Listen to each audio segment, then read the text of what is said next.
অনেকেই তাদের কিউরিওসিটি থেকে আমার কাছে জানতে চায় যে আপনার কাছে যারা সেবা গ্রহণ করে তারা কি আপনার কাছে 100% তাদের মনের কথাগুলো খুলে বলে কিনা? তো উত্তর হচ্ছে হ্যাঁ, বলে। কারণ সাইকোথেরাপিউটিক প্রসিডিউরটা শুরু হওয়ার পর বা কাউন্সেলিং প্রসিডিউরটা শুরু হওয়ার পরে আমরা আমাদের প্রফেশনাল বাউন্ডারি গুলো ডিসক্লোজ করে দেই। তারপর তাকে হয়তোবা এভাবে বলি যে, "আমি আপনার কথাগুলো ফুললি মনোযোগ দিয়ে শুনবো। আপনার কথাগুলো 100% গোপন রাখবো এবং আমি আপনাকে কোনোভাবে জাজ করব না। আপনি কে? I don't care this. I care about you are a human being. আপনি যে মানুষ এটা আপনার সবচেয়ে বড় পরিচয়।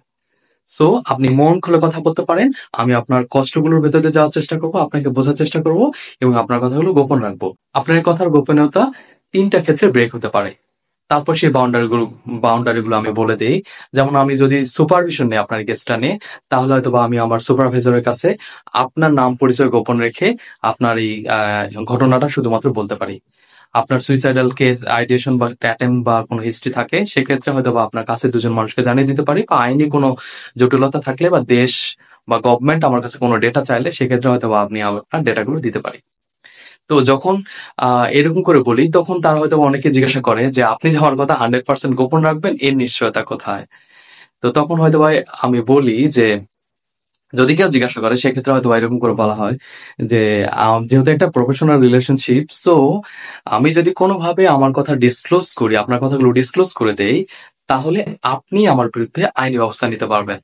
তখন হয়তোবা কেউ আশ্বস্ত হয়। তারপরেও কেউ তাদের কথাগুলো ওইভাবে ডিসক্লোজ করে না। পরে যখন বুঝতে পারে যে না, this is the confidential platform, then ১ টা বা ২ টা বা ৩ টা সেশন পর গিয়ে তারা তাদের হয়তোবা কষ্টের কথাগুলো বা অথেন্টিক যে আ মানে গোপন কথাটা তখন সে শেয়ার করে বা এটার সাথে হয়তোবা তার প্রেজেন্টিং সিম্পটম এর একটা কোরিলেশন থাকে।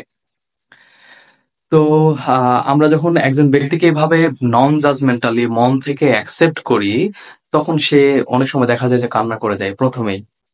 আর এখন যেহেতু মানুষ মানুষের কথা শুনতে চায় না, সো আ মানে কেউ মনোযোগ দেয় না বা ওইভাবে জাজ করে, হ্যাঁ?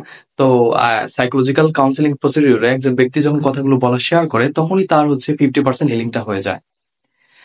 তো যাদের মনের মধ্যে এই কিউরিওসিটি টা ছিল যে আ সাইকোলজিস্ট এর কাছে আ মানুষ তাদের মনের কথাগুলো খুলে বলে কিনা, ছেলে মেয়ে বোথ আমাদের কাছে মন খুলে কথা বলে। কারণ এটা একটা প্রফেশনাল প্ল্যাটফর্ম। ধন্যবাদ এই ভিডিওটা দেখার জন্য।